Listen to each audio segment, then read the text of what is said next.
8월 23일 공학주일 예배 말씀 함께 나누도록 하겠습니다. 오늘 함께 나눌 말씀은 사도행전 14장 1절에서 7절까지 말씀입니다. 1절에서 7절까지 말씀 제가 읽겠습니다. 바울과 바나바는 이고니온에서도 이전과 마찬가지로 유대 사람의 회당에 들어가서 말하였다. 그래서 유대 사람과 그리스 사람이 많이 믿게 되었다. 그러나 마음을 돌이키지 않은 유대 사람들이 이방 사람들을 선동해서 믿는 형제들에게 나쁜 감정을 품게 하였다. 두 사도는 오랫동안 거기에 머물면서 주님을 의지하여 담대하게 말하였다. 주님께서는 그들의 손으로 표징과 놀라운 일을 행하게 하셔서 그들이 전하는 은혜의 말씀을 확증하여 주셨다. 그 도시 사람들은 두 편으로 나뉘어서 더러는 유대 사람의 편을 들고 더러는 사도의 편을 들었다. 그런데 이방 사람들과 유대 사람들이 그들의 관원들과 합세해서 바울과 바나바를 모욕하고 돌로 쳐 죽이려고 했다. 사도들은 그것을 알고 루가오니아 지방에 있는 두 도시 루스드라와 더베와 그 근방으로 피하였다. 그들은 거기에서도 줄곧 복음을 전하였다. 저희는 사도행전, 특별히 바나바와 바울을 통해 시작된 1차 전도 여행에 대해서 보고 있습니다. 13장 1절에서 보면은 성령께서 주도적으로 안디옥 교회에 모여있는 지도자들에게 말씀하십니다. 그리고 금식하고 기도하게 하시며 바울과 바나바를 세워서 복음을 전하도록 하는 명령을 하십니다. 안디옥 교회는 아주 기쁘고 즐겁게 이들을 금식하고 기도하고 예배하며 파송하게 됩니다. 사실 우리 사도라는 말이 있는데요. 이 사도라는 말은 아포스톨로스라고 해서 보냄을 받은 자라는 뜻이 있습니다. 1차적으로는 예수님의 12제자들을 향하여서 보냄을 받은 특별한 사명을 가지고 복음을 전하라고 임명을 받은 전문적인 의미에서의 사도라는 의미도 있지만 또 다른 의미에서는 보냄을 받았다. 사신을 들고 특별히 서신을 들고 복음을 전하러 온 열방을 향해 나아가도록 부름을 받았다라는 의미에서의 사도라는 뜻도 가능합니다. 이 둘은 바나바와 바울은 복음을 들고 복음을 전하는 자로 분명히 보냄을 받았습니다. 특별히 그것도 사람들이 기도하고 보냈지만 그 이전에 성령께서 주도적으로 이들을 보내셨다는 사실에 우리는 주목하고 볼 필요가 있습니다. 이들은 처음 복음을 전하러 간 곳은 구브로 섬이었습니다. 키프로스 섬이라고도 하죠. 이곳은 바나바의 고향이기도 했습니다. 여기에 바울과 바나바, 또 바나바의 조카인 마가가 함께 동참하게 됩니다. 구브로 섬에서 복음을 전하고요. 이들이 처음에 살라미라는 지역에 도착했다가 섬을 횡단하면서 그 바보라는 지역까지 가게 되죠. 모든 회당을 돌아다니면서 복음을 전합니다. 그리고 이 바보에서 출발을 해서 이 버가라는 지역으로 이동을 하게 됩니다. 이 버가는 바로 오늘날 터키 지역이에요.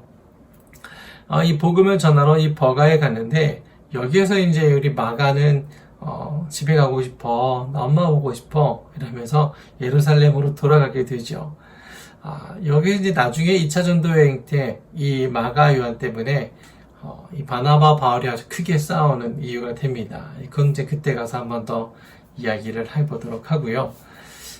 버가에서 복음을 전하다가 그리고 비시디아 안디옥, 우리 좀 안디옥 교회라고 하면은 헷갈릴 때가 있어요. 이게 안디옥이 하나인 줄 아는데 아닙니다. 터키 지방에 있는 비시디아 안디옥이 있고요. 그리고 우리가 잘 알고 있는 이 안디옥은 시리아 근방에 있는 안디옥입니다. 바울과 바나바를 파송한 지역도 시리아에 있는 안디옥이죠. 여기에서 파송을 해서 복음을 전하러 가다가 비시디아 안디옥이라는 곳에 가서도 복음을 전하게 됩니다. 거기에가 회당에 또 들어가서요 복음을 쫙 전하니까 유대인들 또 그 지역에 있는 하나님을 경외하는 사람들, 우린 자주 이야기하지만 그 당시에 이방인들 중에 하나님을 믿고 싶지만 그러나 아직 할례를 받지 않은 자들을 하나님을 경외하는 자들이라는 표현을 쓰고 있습니다. 이들이 회당에 쭉 둘러앉아서 예배할 때마다, 회당에서 모임을 할 때마다 할례 받지 않은 것에 대한 불편함과 어려움이 있었던 거죠. 그런데 바울과 바나바가 복음을 전하면서 더 이상 할례가 필요하지 않아 예수님이 모든 걸 완성하셨어 라는 이 놀라운 복음에 가장 크게 환호하고 반응했던 사람들은 바로 하나님을 경외하는 사람들이었습니다. 그래서 그들은 바울과 바나바를 향해서 또 듣고 싶어, 또 이야기하고 싶어, 다음 주에 또 올 거지? 여기 있을 거야? 얼마나 있을 거야? 등등 물어보면서 복음을 듣고 싶어 했지요. 그래서 그 다음 주에 가서도 복음을 전하게 됩니다. 그래서 이 하나님을 경외하는 사람들은 바울과 바나바를 통해서 놀라운 복음을 듣고 이 복음이 놀랍게 확산이 됩니다. 그런데 이 일을 가장 불편하게 생각했던 사람들은 바로 유대인들이었죠. 회당에 모였던 자들. 오늘날로 좀 표현을 하자면 종교 기득권자들이라고 표현할 수가 있습니다. 하나님을 경외하는 자들이 다 빠져나가서 자기들만 모여 있는 거예요. 그리고 자기들이 전하는 복음이, 자기들이 전하는 율법의 메시지가 바울이 전하는 메시지, 바울과 바나바가 전하는 메시지와 자꾸 충돌한다고 느끼는 거죠. 부족하다고 느끼는 겁니다. 더 나아가 이 바울과 바나바 또 하나님을 경외하는 자들이 다 떠나버리니까 불안감을 느끼게 됩니다. 그래서 비시디아 안디옥에서 복음을 전하고 있던 바울과 바나바를 그들이 힘을 사용해서 또 그 지역에 있는 사람들이 힘을 동원해서 쫓아내게 됩니다. 쫓아내서요, 그 다음 옮긴 지역이 어디냐면 바로 오늘 가게 된 본문에 있는 이고니온이라는 지역입니다. 이고니온 지역으로 이동을 하게 됩니다. 이 지역 전체가요, 대략 갈라디아 지방이에요. 그래서 우리가 잘 아는 것처럼 바울이 가장 먼저 쓰는 서신서가 뭐냐라고 하면은 보통 오늘날 갈라디아서를 뽑고 있는데 1차 전도 여행을 한 지역에 있는 교회들을 향하여서 편지를 썼다라고 볼 수가 있는 겁니다. 이고니온 지역으로 가서 복음을 전하게 됩니다. 말씀을 하나하나 보면서 나누도록 하겠습니다. 바울과 바나바는 이고니온에서도 이전과 마찬가지로 유대 사람의 회당에 들어가서 말하였다. 그래서 유대 사람과 그리스 사람이 많이 믿게 되었다. 바울과 바나바는 이 지역으로 옮겨서도 회당에 들어가 복음을 전하게 됩니다. 복음을 전하는 아주 중요한 거점이 회당이었다는 사실이 여기에서도 여실히 드러나게 됩니다. 회당 안에는 하나님을 사모하는 수많은 사람들이 있었습니다. 그들에게 참된 복음을 전하는 건 아주 매우 중요한 일이었던 거죠. 하나님을 전혀 모르는 자들에게 가서 예수님이 메시아예요 라고 말을 해도 구원은 뭐야? 메시아는 뭐야? 하나님은 누구야? 이런 질문이 있을 수 있잖아요. 그런데 회당에 있는 자들에게 가서 바로 예수가 메시아입니다 라고 말을 하면 우리가 그토록 기다리던 메시아가 바로 예수야? 구약 성경이 그렇게 말했던 율법이 증거하던 분이 바로 그분이야? 라고 모두가 단번에 알아듣게 되는 거였던 거죠. 그래서 처음에 복음을 전했던 주요 거점 지역은 바로 회당이었습니다. 여기에 가서도 회당에서 복음을 전하게 돼요. 이전 비시디안 안디옥에서 회당에서 복음을 전하다가 큰 어려움이 있었지만 그럼에도 불구하고 다시 한번 회당에 들어가서 복음을 전하는 바울과 바나바의 모습을 보게 됩니다. 그런데 2절에 보니까 마음을 돌이키지 않은 유대 사람들, 또 그들이 이방 사람들을 선동해서 믿는 형제들에게 나쁜 감정을 좀 품게 합니다. 아마 지역적으로 이 소문이 좀 전해지지 않았을까.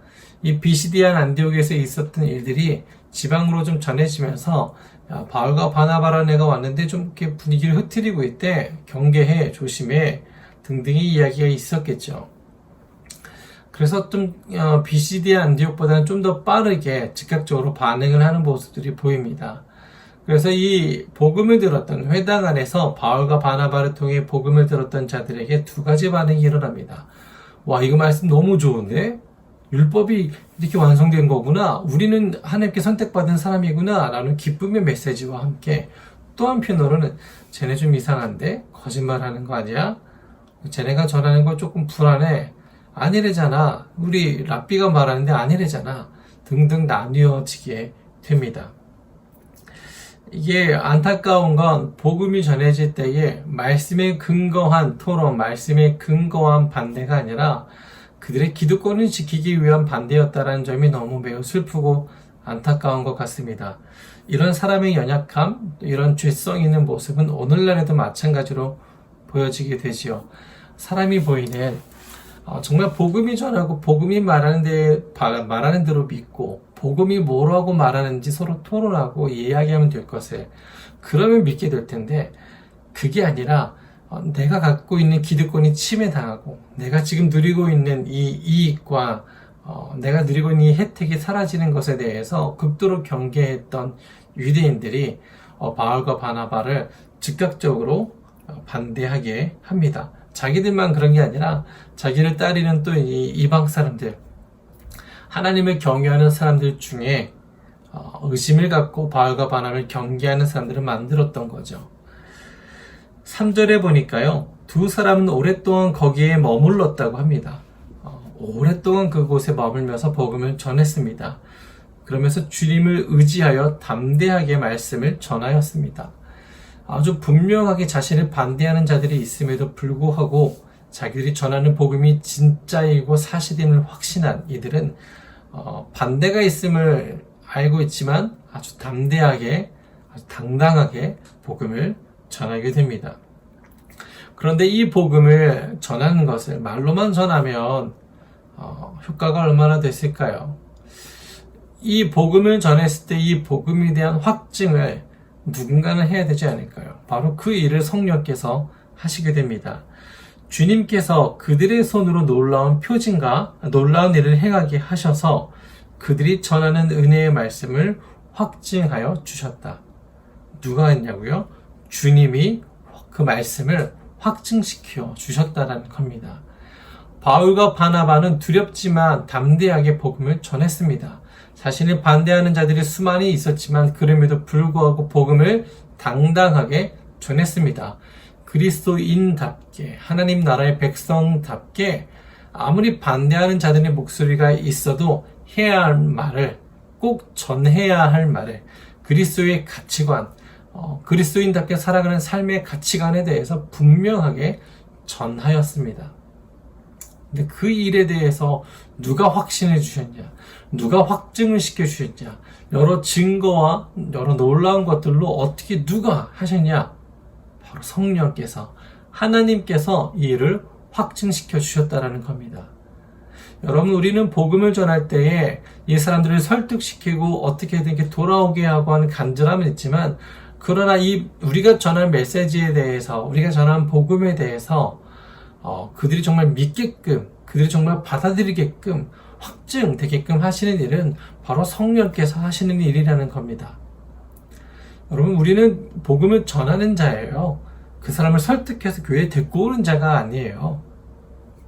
물론 그만한 간절함으로 전해야 되겠죠. 하지만 복음을 전한 당사자, 기도한 그 당사자가 그 복음을 들은 사람에게 이 사람이 교회로 오게끔 하기 위해서는 우리의 노력이 필요한 것이 아니라 기도하고 성령께서 그 안에 이 말씀이 확증되어지도록 일하실 수 있도록 우리는 기도하는 일을 해야 돼요.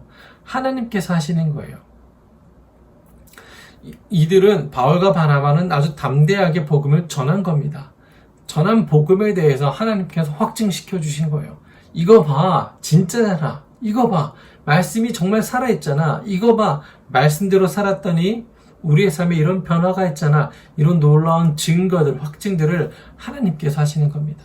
그렇기 때문에 우리가 제일 중요하게 생각해야 될 신앙의 태도는 성령을 의지하는 삶입니다. 여러분, 우리가 알고 있는 지식, 예수에 대한 지식이 복음을 전하게 하지 않습니다. 우리가 알고 있는 기독교에 대한 지식이 이 땅의 복음을 전하게 하지 않습니다. 우리가 알고 있는 말씀 한 구절이라도 이게 성령을 통해 역사가 된다면 그게 바로 복음의 증거가 되는 거예요. 성경을 많이 읽어야 되겠죠. 하지만 수십 번, 수백 번, 수천 번을 읽었다고 해도 성령께서 관여하시지 않는다면, 성령께서 주도하시지 않는다면 이 복음은 지적인 소비로 끝나게 되는 거죠. 그래서 여러분, 날마다 우리는 성령과 동행하는 삶을 살도록 추구하고 간절히 구해야 합니다. 성령께서 주도적으로 이끄신다면, 성령의 역사가 있는 삶이라면 그렇다면 우리를 통해서 복음은 분명히 증거가 될 거예요. 많은 사람들에게 복음을 전해야 되겠죠. 하지만 우리를 통해서 내 주변에 있는 자들이 야, 쟤 보니까 정말 하나님 살아계시네. 쟤 보니까 그리스도인들은 좀 뭔가 다른 것 같아. 이상하게 믿는 사람들 때문에 내가 기독교 좀 싫어했는데 그래도 쟤를 보니까 그래도 하나님 살아있는 것 같아. 건강한 크리스찬들이 있는 것 같아. 라고 생각을 하게 된다는 거죠. 그게 어떻게 가능하냐고요? 지식 때문에? 아니에요. 성령께서 주도하시는, 성령께서 확증시켜 주시는 삶이 우리의 삶에 있어야 이런 일이 가능합니다. 그래서 저는 우리 교회에 있는 우리 지체들이 저도 저를 비롯해서요, 날마다 성령의 충만한 삶을 살기를 간절히 구합니다. 아마 전국에 있는, 전 세계에 있는 모든 크리스찬들의 간절한 소망일 겁니다. 성령과 동행하는 삶, 성령의 세밀한 음성에 반응하는 삶, 성령께서 확증시켜 주시는 삶. 나의 이성으로 합리적으로 믿어가지만 그러나 거기 위에 성령께서 기름을 부으셔야 폭발적으로 일어나는 거죠. 날마다 성령의 주도적인 삶에 따라가는 저와 여러분이 되시길 축복합니다. 그런데 정말 안타까운 건 4절에 보면 그 도시 사람들은 두 표들은 나뉘어졌대요. 그래서 유대 사람들 편, 또 사도들 편 나눠졌대요. 급기야 5절에 보니까 이방 사람들과 유대 사람들이 그들의 관원들과 합세해가지고요, 힘을 동원해서 눌러가지고 바울과 바나바를 모욕하고 돌로 쳐 죽이려고 했어요. 이들이 복음으로 안 되자 성경이 말하는 바에 대해서, 구약의 메시지에 대해서 그냥 말씀을 하면 됐잖아요. 이 말씀이 이런 뜻이야, 이 말씀이 이런 뜻이야. 서로 논쟁을 하고 말씀 속에서 진리를 찾아가지 않고요, 자기들 기득권이 침해를 당하니까 힘으로 눌러서 없애버리려고 합니다. 이게 얼마나 무식한 일입니까? 이게 얼마나 욕망에, 옛사람에 빠져있는 자들의 행동일까요?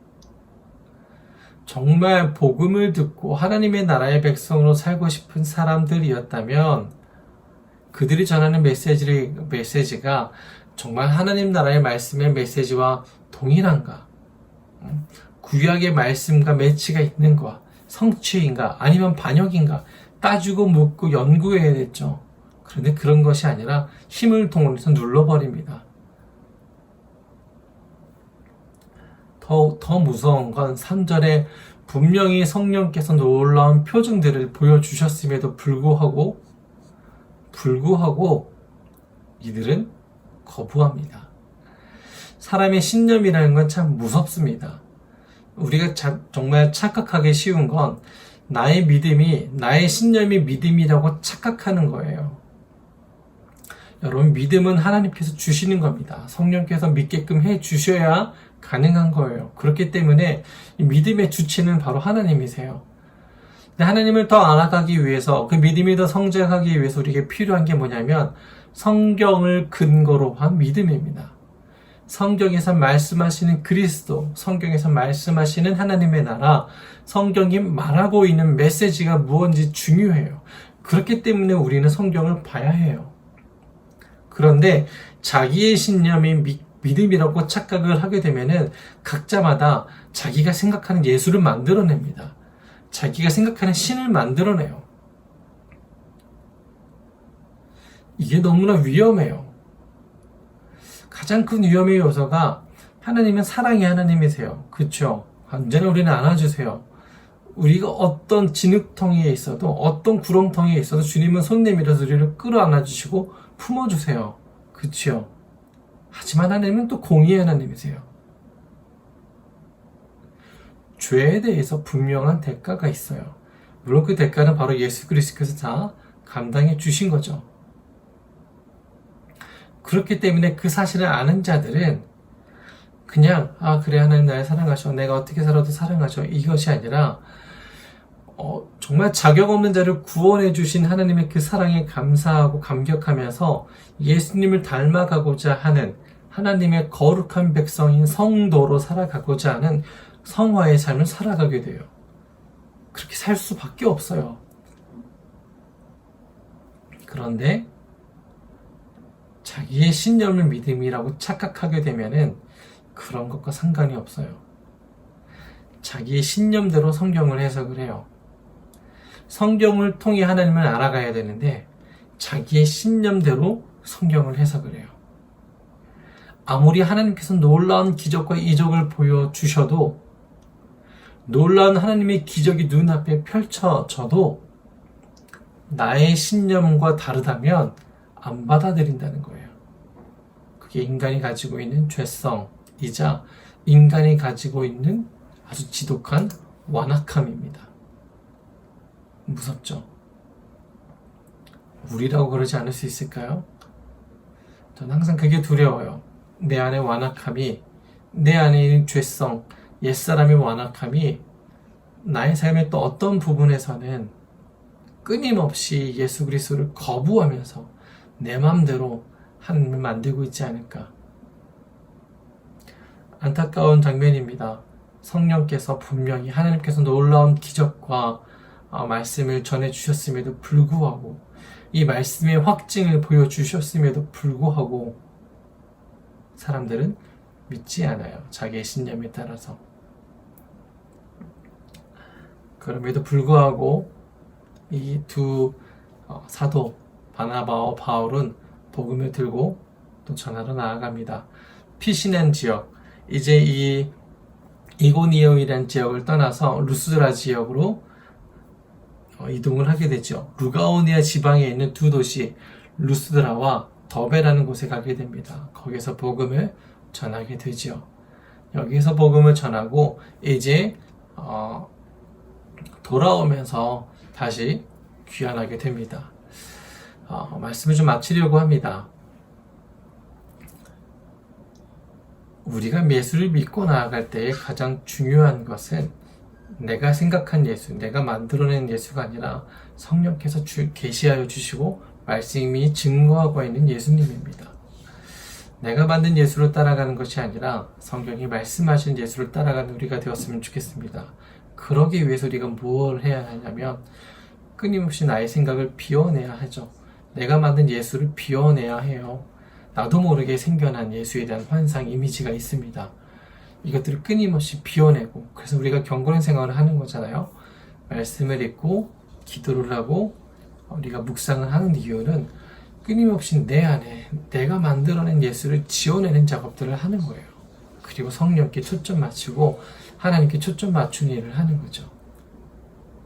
그리고 난 다음에 우리는 또 예수를 배워야 합니다. 성경이 무엇라 말하고 있는가, 성령께서 조명하시는, 또 성경이 말씀하고 증거하고 있는 예수는 어떤 분인가 우리는 보아야 합니다. 필요하다면 교리에 대한 부분도, 신학에 대한 부분도 공부하면 참 좋아요. 수많은 믿음의 선배들이 아주 오랫동안 몇천 년에 걸쳐서 고민한 거잖아요. 몇백 년에 걸쳐 고민하고 생각하고 정리한 거잖아요. 어떤 사람들은 신학 자체를 너무 이렇게 말만 하는, 그냥 이렇게 책상 앞에서 토론만 하는 쓸데없는 거로 생각하시는 분들이 있는데 전혀 그렇지 않습니다. 여러분, 교리가 없으면, 신학이 없으면 망해요. 우리가 알잖아요.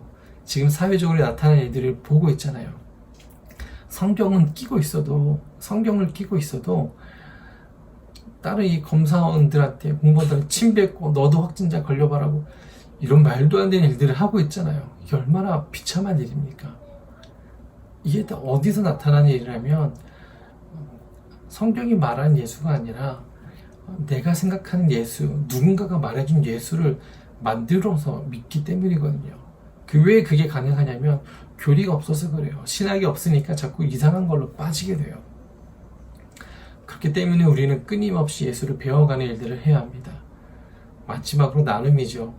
비우고 배웠으면 나눠야 합니다. 감사하게 여러분들이 헌금을 잘 해주셔서, 마음을 잘 모아주셔서 여러분 이번에 피해 지역에 우리가 컵밥을 후원을 했잖아요. 사실 생각해보면 어떤 기업은 뭐 몇 억을 했다, 몇 천만 원을 했다, 몇 백을 했다라고 하는데 우리는 그럴 수는 없잖아요. 금액 차이를 놓고 보면은 이게 너무 좀 작은가 생각도 해보게 되는데, 근데 저는 하나님께서 그렇게 보시지 않는다고 생각을 확신을 해요. 우리에게 주어진 형편에 따라서 우리가 해야 할 일을 하는 것, 그것이 바로 나눔이라고 생각을 합니다. 그래서 전 여러분 이 일에 여러분들이 10,000원, 20,000원, 30,000원 동참해 주신 게 정말 자랑스러워요. 솔직하게 정말 자랑스러워요. 함께 해주셔서 너무 고마워요. 우리가 좀 예전에 덩치가 큰 교회에 있었을 때는 구제사역부에서 어디를 도왔습니다 라고 하면은 그랬나 보다 하고 넘어가잖아요. 그런데 이번에는 우리가 이 일을 위해 함께 하자라고 해서 돈을 냈잖아요. 나의 통장에서 계좌이체를 해서 함께 돈을 모아서 또 교회 우리 헌금 있었던 거 모아가지고 그거 냈잖아요. 우리가 직접 참여했고 함께 했잖아요. 이 나눔에 대해서. 저 이거 너무 자랑스럽게 생각을 합니다. 다시 한번 동참해주셔서 너무 감사하고요. 말씀을 마지막 나누면서 그래서 우리가 비움과 배움과 나눔의 삶을 끊임없이 해나가는 믿음의 사람 되시기를 축복합니다. 그래서 나의 신념대로 나의 생각을 믿는 자가 아니라 성경이 말하는 바 성령께서 조명하시는 바를 따라가는 저 여러분이 되었으면 좋겠습니다. 이번 한 주도 교회로 살아갑시다. 우리가 모이지 못하지만 그렇다 교회가 아닌 것은 아니잖아요. 우린 여전히 교회이고 흩어져도 교회입니다. 말씀은 교회에서만 보는 것이 아니라 흩어져서도 보는 거죠. 여러분 주변에 있는 사람들에게 지금이야말로 교회가 무엇인가, 그리스도인이 누구인가를 보여줄 수 있는 가장 좋은 시기입니다. 함께 이 어려움을 이겨나가는 저와 여러분이 되시기를 주님의 이름으로 축복하고 기도합니다.